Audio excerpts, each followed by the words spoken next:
सबको जय मसीह की। हालेलुया। कई बार हमारे और आपके जीवन में कुड़कुड़ाहट होती है, किसी भी चीज को लेके हम कुड़कुड़ाना शुरू कर देते हैं। जब हम प्रार्थना करते हैं, हमारी प्रार्थना सुनी नहीं जा रही है या प्रार्थना के उत्तर मिलने में देर है और हम कुड़कुड़ाना शुरू कर देते हैं। ये खाली प्रार्थना की बात ही नहीं है, परंतु हम अपने परिवार में भी कई बार हम जो काम करते हैं उस काम में आशीष नहीं मिल पा रही है, तब भी हम कुड़कुड़ाना शुरू कर देते हैं। परिवार में यदि कोई बात नहीं मान रहा तब कुड़कुड़ाना शुरू करते हैं। और यही बात होती है जब हम परमेश्वर के सामने होते हैं। परमेश्वर हमें कई बार ऐसी आशीषें देता है, बरकतें देता है, लेकिन थोड़ी सी समस्या अगर हमारे जीवन में आ जाती है तो हम कुड़कुड़ाना शुरू कर देते हैं। हम ये नहीं देखते कि परमेश्वर ने हमें कितनी आशीष दिया है। हम उस आशीष को गिनना भी भूल जाते हैं, उनको देखना भी भूल जाते हैं। हम उसको देखते नहीं कि प्रभु ने हमें कितनी आशीषें दी है, और हम कुड़कुड़ाहट शुरू कर देते हैं। यदि हमारी प्रार्थना का उत्तर में अभी देर है, हालेलुया, अब तक जो हम प्रार्थना करते आए, प्रभु ने हमारी प्रार्थना को सुना, प्रभु ने हमें उत्तर दिया, लेकिन यदि कुछ प्रार्थना के उत्तर में देर हुई, हमने कुड़कुड़ाना बुड़बुड़ाना शुरू कर दिया, मरमरी हमारे जीवन में शुरू हो गई, हम भूल गए उन चीजों को कि अब तक जो हमने परमेश्वर से मांगा वो सब परमेश्वर ने हमें दिया। हालेलुया। परमेश्वर हमें देता है, हम मांगते हैं। तो मुझे याद आ रही एक बात, और वो है निर्गमन उसका 16 अध्याय और उसका 1 से 7 पद। देखिए, इजराइलियों को मिस्र से निकले हुए 45 दिन हुए थे। 430 वर्ष वो मिस्र की गुलामी में रहे,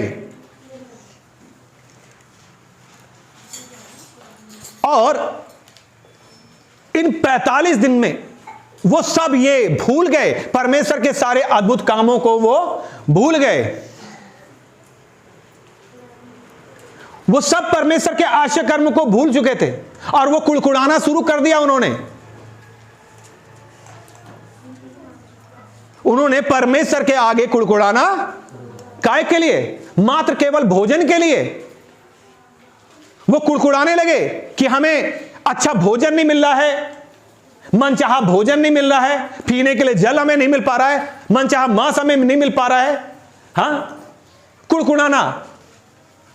मात्र 45 दिन में ही उन्होंने कुड़कुड़ाना शुरू कर दिया। वो सारे आश्चर्य कर्म, वो सारे अद्भुत कामों को इजरायली लोग भूल चुके। यही फितरत मेरी और आपकी, यही फितरत मेरा और आपका स्वभाव है कि हम कुड़कुड़ाना शुरू कर देते हैं। हम ये नहीं देखते कि इसके पीछे, हम ये जानने की कोशिश भी नहीं करते कि इसके पीछे परमेश्वर की क्या योजना है। हालेलुया। देखिए, परमेश्वर उन्हें प्रतिज्ञा के देश में ले जाना चाहता था। हालेलुया। लेकिन उन्होंने कुड़कुड़ाना शुरू कर दिया। हम यहां से पढ़ेंगे, और वह है निर्गमन उसका 16 अध्याय और 1 से 7 पद। कोई यदि ऊंचे स्वर से पढ़ना चाहे तो मेरे लिए जोर से पढ़े। फिर एलीम से कूच करके इस्राएलियों की सारी मंडली मिस्र देश से निकलने के बाद दूसरे महीने के 15वें दिन को सीन नामक जंगल में, जो एलीम और सीना पर्वत के बीच में है, आ पहुंची। जंगल में इस्राएलियों की सारी मंडली मूसा और हारून के विरुद्ध बकबक करने लगी। इस्राएली उनसे कहने लगे, जब हम मिस्र देश में मांस की हांडियों के पास बैठकर मनमाना भोजन करते थे, तब यदि हम यहोवा के हाथ से मार डाले भी जाते तो उत्तम वही था। वो कहने लगे अगर हम मार दिए जाते तो उत्तम था। वो कुड़कुड़ाना शुरू कर दिया उन्होंने मूसा के सामने। वो इस तरह की बात कर रहे हैं कि वहां तो मन चाहा हम खाते थे, और बैठकर मनमाना भोजन करते थे, तब यदि हम यहोवा के हाथ से मार डाले भी जाते तो उत्तम वही था। देखिए, यहां पर लिखा है दूसरे महीने के 15वें दिन। जीप का मतलब है मई का महीना, ठीक है। और दूसरा और तीसरा पद पढ़े। जंगल में इजराइलियों की सारी मंडली मूसा और हारून के विरुद्ध बकबक करने लगी। इजराइल की सारी मंडली मूसा और हारून के विरोध में बकबक कुड़कुड़ाना शुरू कर दिया। किसके लिए? मात्र भोजन के लिए। और तब परमेश्वर ने, दूसरा पद पढ़े, जंगल में इजराइलियों की सारी मंडली मूसा और हारून के विरुद्ध बकबक करने लगी। तीसरा पद, इजराइली उनसे कहने लगे, जब हम मिस्र देश में हाँ, मांस की हांडियों के पास बैठकर मनमाना भोजन करते थे, तब यदि हम यहोवा के हाथ से मार डाले भी जाते तो उत्तम वही था। तब परमेश्वर ने कहा कि मैं तुम्हारे लिए स्वर्ग से भोजन गिराकर क्या करूंगा? तुम्हें खिलाऊंगा। मैं तुम्हारे लिए स्वर्ग से भोजन गिराऊंगा। हालेलुया। चौथा पद पढ़े इसका। तब यहोवा ने मूसा से कहा, देखो मैं तुम लोगों के लिए आकाश से भोजन वस्तु बरसाऊंगा। ठीक है, यहोवा ने क्या कहा? मैं तुम लोगों के लिए, इनकी कुड़कुड़ाहट, इनकी मरमरी, जब ये मूसा और हारून के विरुद्ध कुड़कुड़ाने लगे, कई बार यही फितरत होती है कि इससे तो हम पहले अच्छे थे, हम उस योजना में परमेश्वर की योजना को नहीं समझ पाते, हम उसको जानने की कोशिश नहीं करते कि ये परेशानी, ये परीक्षा या ये क्यों आ रही है हमारे जीवन में। परमेश्वर उन्हें प्रतिज्ञा के देश में ले जाना चाहता था, मात्र 45 दिन में उन्होंने कुड़कुड़ाना शुरू कर दिया और ये कुड़कुड़ाहट तब परमेश्वर तक पहुंची। तब परमेश्वर का वचन कहता, परमेश्वर क्या कह रहा है? निर्गमन उसका 16 का चौथे पद में, तब यहोवा ने मूसा से कहा, तब यहोवा ने मूसा से कहा, देखो मैं तुम लोगों के लिए, देखो मैं तुम लोगों के लिए आकाश से भोजन वस्तु बरसाऊंगा। क्या करूंगा? आकाश से भोजन वस्तु बरसाऊंगा। हालेलुया। अभी तक परमेश्वर का दया उन पर बना हुआ है। हालेलुया। वो कह रहा है मैं आकाश से भोजन गिराऊंगा और ये लोग प्रतिदिन बाहर जाकर, और ये क्या करेंगे? प्रतिदिन बाहर जाकर प्रतिदिन का भोजन इकट्ठा करेंगे। ठीक है, उनके लिए एक निर्धारित था कि वो प्रतिदिन अपने लिए, मैं आकाश से भोजन गिराऊंगा। हालेलुया। भोजन कहां से गिरेगा? आकाश से भोजन गिराऊंगा और प्रतिदिन, हालेलुया, क्या होगा? प्रतिदिन का भोजन इकट्ठा करेंगे। हर दिन उन्हें अपने लिए भोजन इकट्ठा करना पड़ेगा। हालेलुया। परमेश्वर ये बात वहां बता रहा है। हाँ, और इससे मैं उनकी परीक्षा करूंगा, हाँ, कि ये मेरी व्यवस्था पर चलेंगे कि नहीं। ठीक है, परमेश्वर कह रहा है कि इससे करके मैं उनको परखूंगा कि वो मेरी व्यवस्था पर चलेंगे या नहीं। हालेलुया। वो उनके विश्वास को देखना चाह रहा था कि ये मेरी बातों को, मेरी आज्ञा को मानेंगे कि नहीं। मैं प्रतिदिन भोजन गिराऊंगा। और क्या कहा आगे? और ऐसा होगा, हाँ, कि छठवें दिन, हाँ, वह भोजन अन्य दिनों से दूना होगा। ठीक है, छठवें दिन अन्य दिनों से दुगना भोजन गिराऊंगा। और इसलिए जो कुछ वे उस दिन बटोरे, हाँ, उसे तैयार कर रखें। उसको तैयार करके, जो उस दिन बटोरे उसे तैयार करें। और तब मूसा और हारून ने सारे इस्राएलियों से कहा, हाँ, सांझ को तुम जान लोगे, हाँ, कि जो तुमको मिस्र देश से निकाल ले आया है, हाँ, मैं यहोवा है। आमीन। मूसा कह रहा है कि तुम जान लोगे, जब वो भोजन बरसाएगा, तुम इतने कुड़कुड़ा, तुम जान लोगे कि वो कौन है? यहोवा है। Hallelujah, hallelujah. और फिर क्या हुआ? इसका 16 का 16 पद पढ़े। जो आज्ञा यहोवा ने दी है, हाँ, वह यह है, हाँ, तुम उसमें से हाँ, अपनी आवश्यकता के अनुसार, हाँ, खाने के लिए बटोरा करना। ठीक है, मूसा ये बता रहा है कि तुम्हारी जितनी आवश्यकता है उतना भोजन तुम क्या करना?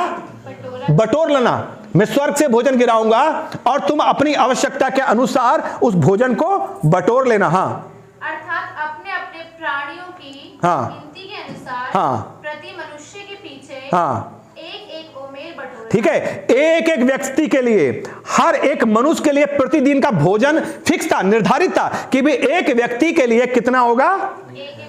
एक एक ओमेर। ओमेर का मतलब है क्या? नाप, नपुआ। और एक ओमेर का मतलब है कितना? एक ओमेर बराबर 2 लीटर, मतलब 18-20 ग्राम, मतलब 1 किलो 820 ग्राम।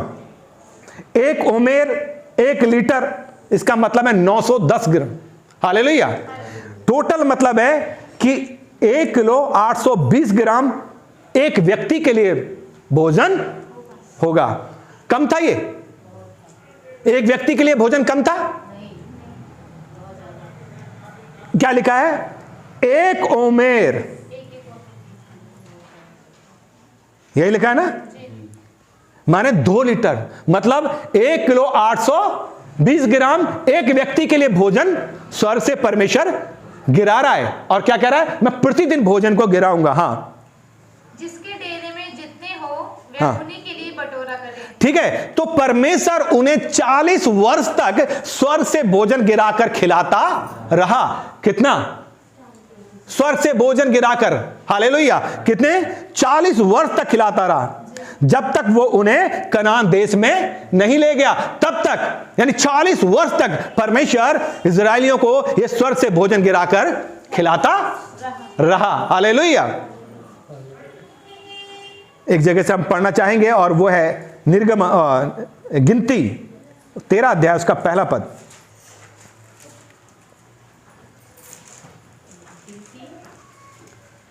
तेरह अध्याय उसका पहला पद।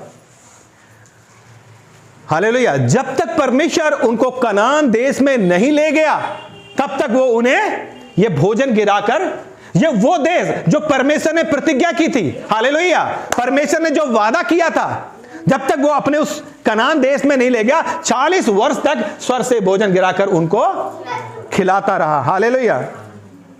क्या लिखा है? पढ़िए। फिर यहोवा ने मूसा से कहा, हाँ, कनान देश जिसे मैं इस्राएलियों को देता हूँ। ठीक है, कनान देश वो था जो मैं इजरायलियों, अभी वो वहां ले नहीं गया, और लेकिन कनान देश ले जाने से पहले, हालेलुया, जब तक वो कनान देश में 40 वर्ष तक वो उन्हें स्वर्ग से भोजन गिराकर खिलाता रहा। हालेलुया। ये वो देश जहां परमेश्वर इब्राहिम को बसाया था। हालेलुया। एक जगह से पढ़ें और वो है उत्पत्ति 12 अध्याय 4 पद, जरा पढ़िए।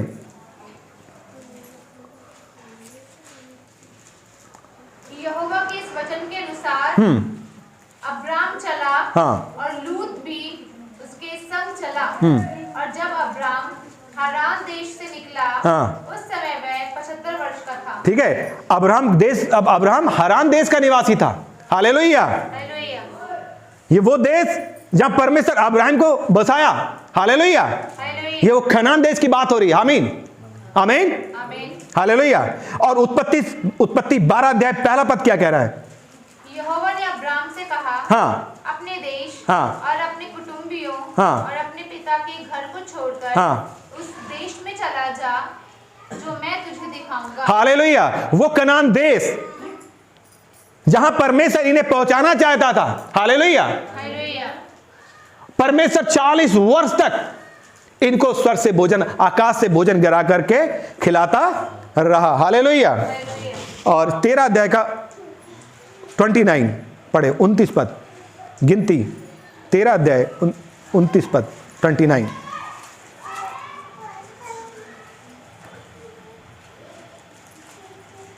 जरा जल्दी से पढ़े। दक्षिण देश में हाँ, अमालेकी बसे हुए हैं, हाँ, और पहाड़ी देश में हित्ती, यबूसी और एमोरी रहते हैं।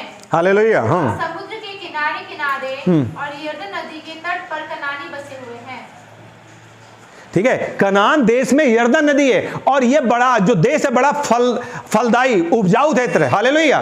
ये बड़ा फलदायक क्षेत्र है। हालेलुया। बहुत फलवंत है, बहुत उपजाऊ है ये। वहां पे बहुत ही अच्छी फसल, बहुत अच्छी फसलें वहां पर होती है। अगर आप ज्यादा कहेंगे तो मैं और बाद में उसके बारे में आपको बताऊंगा, उनकी फसलों के बारे में भी। हालेलुया। और इसके बारे में 13 अध्याय का 27 पद क्या कहता है? उन्होंने मूसा से यह कहकर वर्णन किया, हाँ, जिस देश में तूने हमको भेजा था उसमें हम गए, उसमें सचमुच दूध और मधु की धाराएं बहती हैं। और उसमें यह कहा गया कि उसमें दूध और मधु की धाराएं बहती हैं, यानी कि वहां शहद और दूध भी बहुतायत से होता है। हालेलुया। और यह देश परमेश्वर इजरायलियों को देना चाहता था। हालेलुया। लेकिन वो क्या कर रहे थे? वो कुड़कुड़ा रहे थे, हम गुलामी अच्छी लग रही थी, हम उस गुलामी सही थी, जो हमें बेगारी हमसे की जा रही थी, हम पर अत्याचार किया जा रहा था, वो हमारे लिए अच्छा। कुड़कुड़ा रहे थे कि तू हमें कहां ले आया। परमेश्वर 40 वर्ष तक उन्हें स्वर से भोजन गिरा के खिलाता रहा। हालेलुया। और वो कह रहा है मैं ऐसा करके मैं परखूंगा कि मेरी व्यवस्था को मानते हैं कि नहीं मानते हैं। हालेलुया। और वो उन्हें खिलाता रहा। हालेलुया। परमेश्वर का वचन कहता है, गिनती 14 अध्याय उसका 6 से 9 पद तक पढ़े। और नून का पुत्र यहोशू और यपुन्ने का पुत्र कालेब, जो देश के भेद लेने वालों में से थे, अपने अपने वस्त्र फाड़कर इस्राएलियों की सारी मंडली से कहने लगे, जिस देश का भेद लेने को हम इधर उधर घूमकर आए। क्या नाम है इनके जो भेद लेने गए थे? नून का पुत्र यहोशू और यपुन्ने का पुत्र कालेब। यहोशू और कालेब ये उस भेद को लेने गए थे उस देश का, कि देख कर क्या है जो देश परमेश्वर हमें देने पर है वहां क्या है। और जब देख कर क्या के इन्होंने उसका वर्णन किया और कहा कि वहां पे जो लोग रह रहे हैं वो बलशाली है, बड़े ताकतवर हैं, और क्या ये उनको देख करके, अगर आप इस अध्याय को और ऊपर से पढ़ेंगे तो वहां पे लिखा है कि वो डरने लगे, जबकि परमेश्वर प्रतिज्ञा कर रहा है कि मैं देश दूंगा, और वो कहने लगे नहीं नहीं वहां के लोग तो बड़े ताकतवर हैं, बड़े वो हैं, और वो घबराने लगे। लेकिन यहोशू और कालेब क्या कह रहे हैं? पढ़िए। देश के भेद लेने वालों में से थे, हाँ, अपने अपने वस्त्र फाड़कर हाँ, इस्राएलियों की सारी मंडली से कहने लगे, हाँ, जिस देश का भेद लेने को हम इधर उधर घूम कर आए हैं, जिस देश का भेद लेने के लिए हम इधर उधर घूम करके आए हैं, वह अत्यंत उत्तम देश है। क्या है? कौन सा देश है? हालेलुया। परमेश्वर हम जब कोई किसी से कुछ चीज मांगते हैं तो शायद बची हुई, शायद रखी हुई चीज देता है, या वो इस्तेमाल कर ले कि हाँ भाई ये चीज तुम ले लो। हालेलुया। यदि हम कहें कि हमें भाई साहब एक पैंट चाहिए, मुझे शादी में जाना, क्या आप अपनी नई पैंट या नई जींस दे देंगे? तो हम कौन सी देंगे?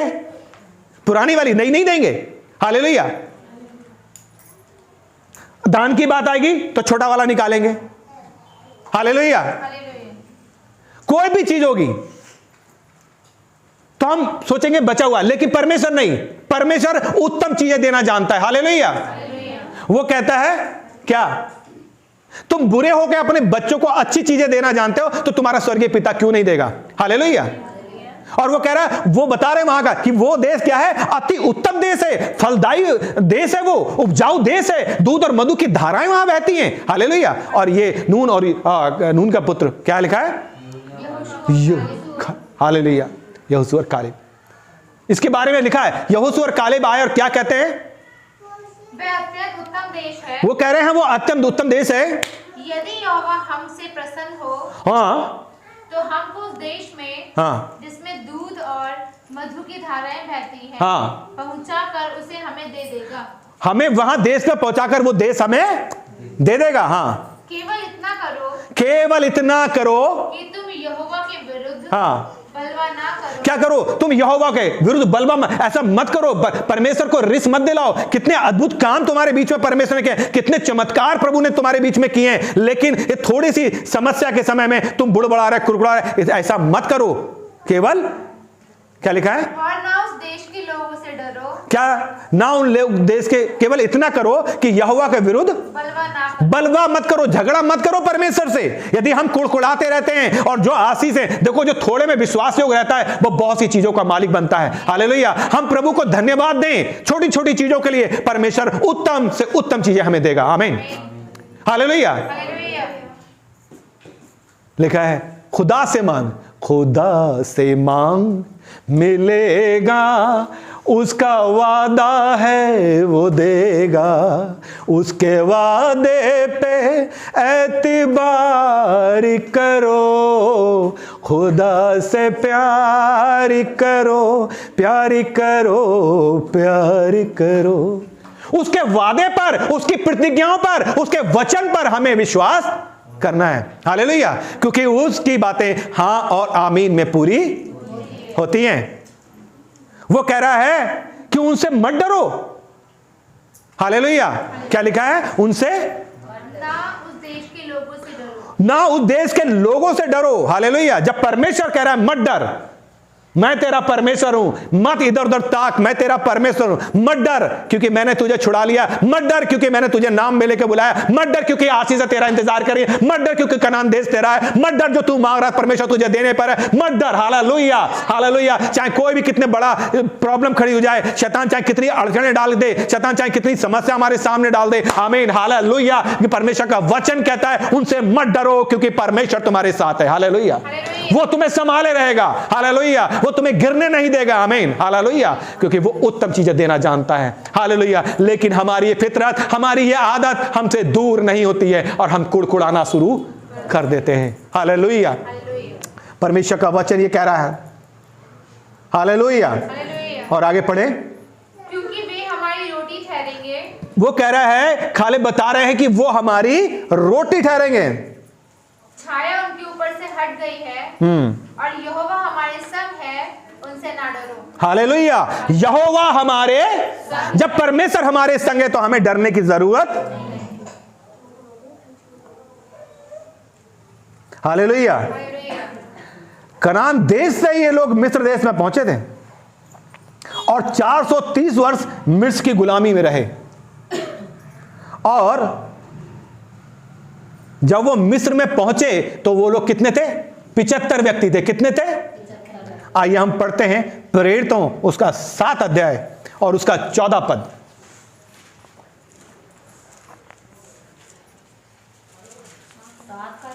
हाँ, जरा ऊंचे स्वर से पढ़ना। प्रेरितों का काम 7 अध्याय 14 पद पढ़िए ऊंचे स्वर से। तब यूसुफ ने अपने पिता याकूब और अपने सारे कुटुंब को, जो 75 व्यक्ति थे, बुला भेजा।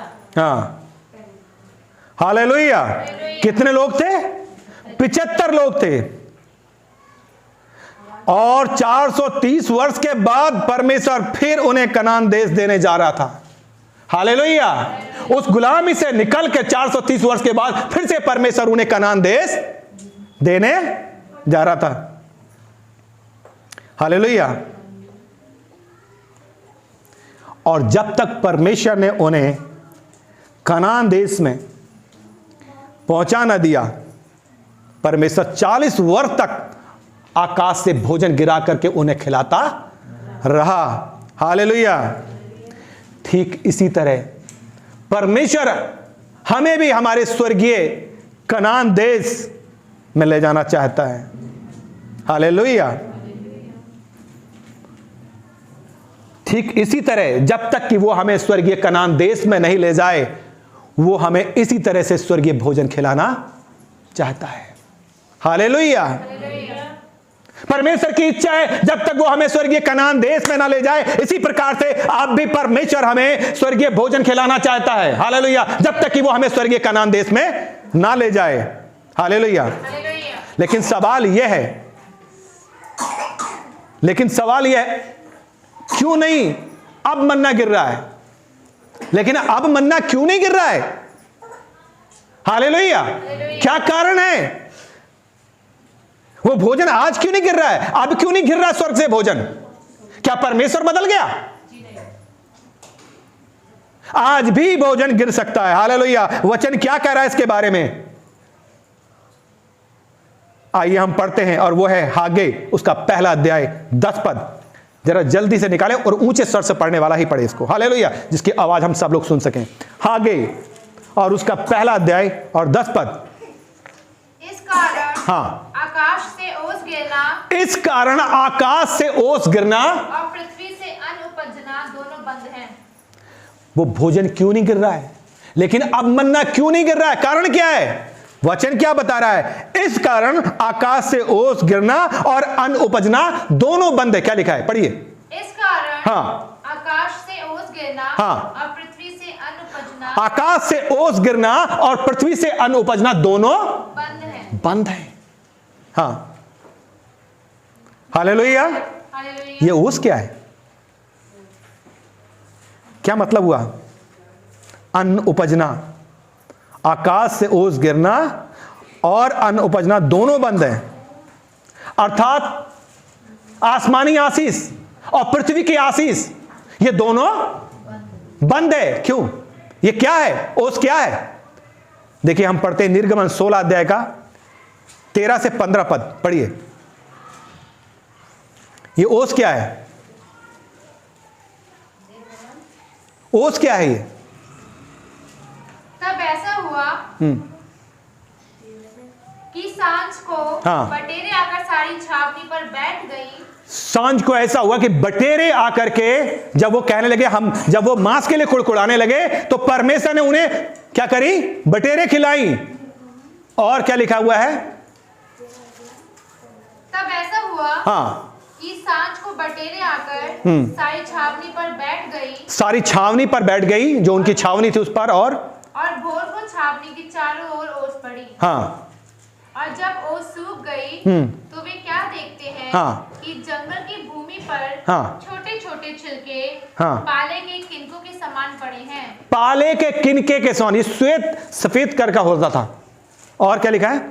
यह देखकर इजरायली हाँ। जो न जानते थे हाँ। कि यह क्या वस्तु है, ठीक है, इजरायलियों को ये नहीं पता था ये क्या वस्तु है, तो उन्होंने उसका नाम क्या रख दिया? मन्ना। मन्ना। क्या रख दिया? मन्ना। मन्ना। इजरायलियों को समझ में नहीं आई, ये अन्न, ये भोजन क्या है जो आकाश से गिरा है। उनको समझ में नहीं आ रहा। परमेश्वर ने प्रतिज्ञा की और वो भोजन गिरा, और वो क्या कह रहा है?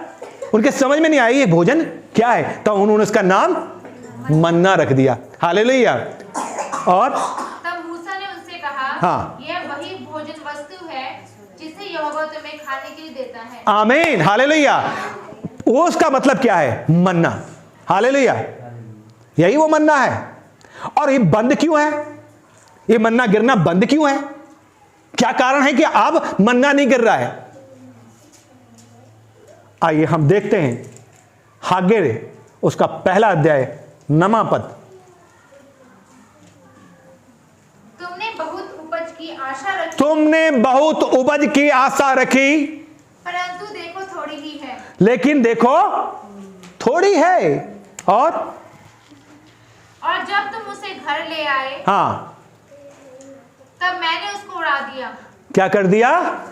मैंने उसे उड़ा दिया। जब तुम उस फसल को घर में ले आए, मैंने उसे उड़ा दिया। क्या कारण था? क्यों उड़ा दिया? वजह क्या रही? मलाकी 3 अध्याय 8 पद से पढ़ेंगे हम।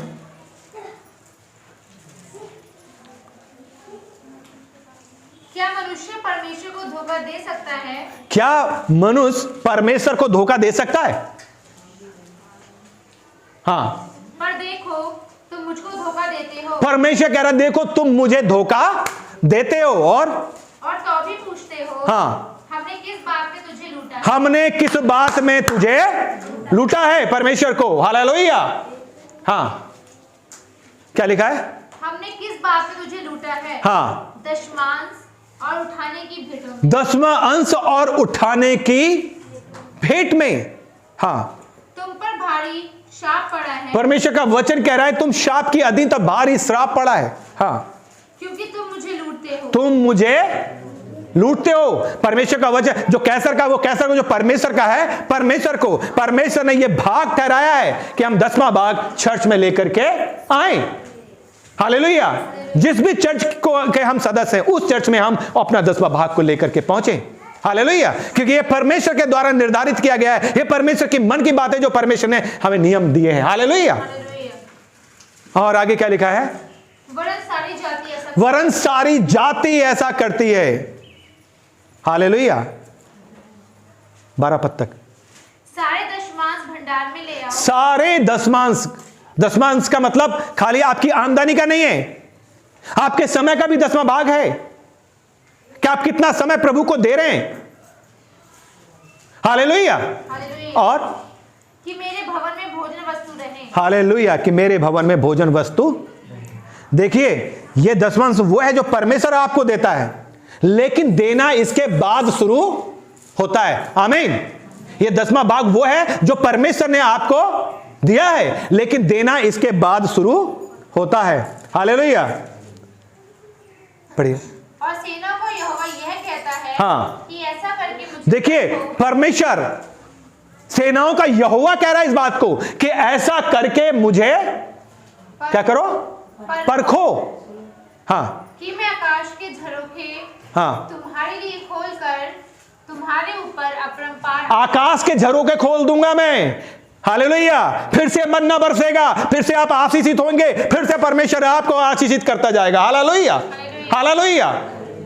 आकाश के झरोखे खोल दूंगा, स्वर्गीय आशीष भी आपको मिलेगी और पृथ्वी की आशीष भी आपको मिलेगी। हालेलुया। खोलकर हाँ। तुम्हारे ऊपर अपरंपार आशीष की वर्षा। परमेश्वर अपने आप के लिए चले, ऐसा करके मुझे परखो। हालेलुया। ये परखने का सवाल क्यों परमेश्वर कह रहा है? हमारी कठोरता के कारण जब हम कठोर बने रहते हैं तब परमेश्वर कहता है परखो मुझे, टेस्ट मी। हालेलुया। ऐसा करके मुझे परखो कि मैं तुम पर अपरंपार आशीष की वर्षा करता हूं कि नहीं। हालेलुया, आमीन। हाँ, आगे पढ़े। मैं तुम्हारे लिए नाश करने वाले को, जो तुम्हारी फसल को नाश करता है, हालेलुया, ऐसा घुड़कूंगा, उसमें ना रोग, ना बीमारी, ना कीटाणु उसके अंदर में नहीं लगेंगे। तुम्हारी फसल, हालेलुया, दुष्ट तुम्हारी फसल को नष्ट नहीं करने पाएगा। हालेलुया। तुम्हारी कि वह तुम्हारी भूमि की उपज हाँ नष्ट ना करेगा, वो तुम्हारी भूमि की उपज नष्ट नहीं करेगा। हाँ, और तुम्हारी दाखलताओं के फल कच्चे ना गिरेंगे। तुम्हारी दाखलताओं के फल कच्चे, हालेलुया, मैं ऐसा घुड़कूंगा। हालेलुया। परमेश्वर का डांट में सामर्थ्य है। आमीन। वो कह रहा मैं घुड़कूंगा, मुझे परखो तो सही, ऐसा करके मैं घुड़कूंगा। तुम्हारी फसल के नष्ट करने वाले को वो तुम्हारी भूमि की उपज नाश नहीं करेगा। पृथ्वी की आशीष भी आपको मिलेगी और आकाश के जरों को खोल पर अपरंपार आशीष की वर्षा करूंगा। आज कारण क्या है? हालेलुया। हमारी कुड़कुड़ाहट। हालेलुया। और 12 पद पढ़ें। तब सारी जातियां तुमको धन्य कहेंगी, तब सब जातियां, सारी जातियां तुमको धन्य कहेंगी, क्योंकि तुम्हारा देश हाँ मनोहर देश होगा। हालेलुया। परमेश्वर खाली फसल पे ही नहीं, तुम्हारे देश, तुम्हारे क्षेत्र, तुम्हारे परिवार, तुम्हारे गांव को भी आशीषित करेगा आपके द्वारा। हालेलुया। वचन कहता है धन होगा तू भीतर जाते समय, धन होगा तू भीतर आते समय, धन होगा तू बाहर जाते समय और धन होगा तू भीतर आते समय। हालेलुया। धन होंगी तेरी संतानें यदि तू उसकी आज्ञा को माने, यदि उसके अनुसार तू चले। हालेलुया। लेकिन हम क्या कर रहे हैं? एक जगह से हम पढ़ेंगे और वह है 1 कुरिन्थी 6 अध्याय 10 पद।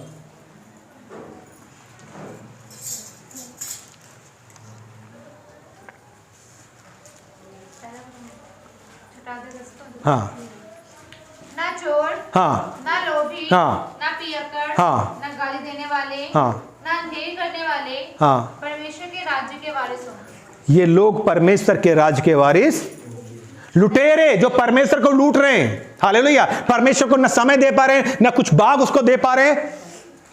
नहीं, जब हम ये कार्य करते हैं तो जिस चर्च के भी आप मेंबर हैं, उस चर्च के द्वारा जो प्रभु का राज्य के लिए कार्य किया जा रहा है उसमें ये चीजें काम आती हैं। आपका दसवांश हो, हालेलुया, यह आपके परिवार को आशीषित करता है। हालेलुया। आपके लोगों को आशीषित करता है। तुम्हारी भूमि की उपज को नाश करने वाले को ऐसा घुड़कूंगा कि तुम्हारी भूमि की उपज नाश न होगी। हालेलुया। आकाश के झरों को खोलकर तुम पर स्वर्गीय वर्षा करूंगा। हालेलुया। वो सारे उन क्षेत्रों को खोल देगा जो अब तक बंद हैं। हालेलुया। सो इसके द्वारा आपका परिवार भी आशीष होगा और जो चर्च के द्वारा जो सेवकाई चली हो रही है, प्रचार की, सेवकाई की, सुसमाचार बढ़ोतरी की, वो कार्य भी आगे बढ़ते जाएंगे। हालेलुया। सो हमें क्या करना है? खाली अपनी आय का ही नहीं, अपनी फसल का ही नहीं, अपने समय का भी दसवांश प्रभु को, ये देखो परमेश्वर के द्वारा निर्धारित किया गया है। हालेलुया। ये वो जो परमेश्वर आपको देता है, लेकिन उसके बाद देना शुरू होता है जो आप देना चाहते हैं, कितना समय परमेश्वर के साथ बिताना चाहते हैं। हालेलुया। सो आए मैं और आप आज भी स्वर्ग से मन्ना गिरा सकते हैं, आज भी स्वर्ग से मन्ना बरसेगा। हालेलुया। आए प्रभु से प्रार्थना करें और इस वचन के अनुसार अपने आप को जांचें, देखें, क्योंकि आज भी मन्ना बरसेगा। आज भी हम उस मन्ने के हकदार हैं। हालेलुया। जब तक वो हमें स्वर्गीय कनान देश पे ना ले जाए, वो आज भी हमें मन्ना खिलाना चाहता है। क्या आप उस स्वर्गीय मन्ना को खाना चाहते हैं? और वो स्वर्गीय मन्ना है परमेश्वर का वचन। हालेलुया। प्रभु इस वचन के द्वारा आप सबको आशीष दें। जय मसीह।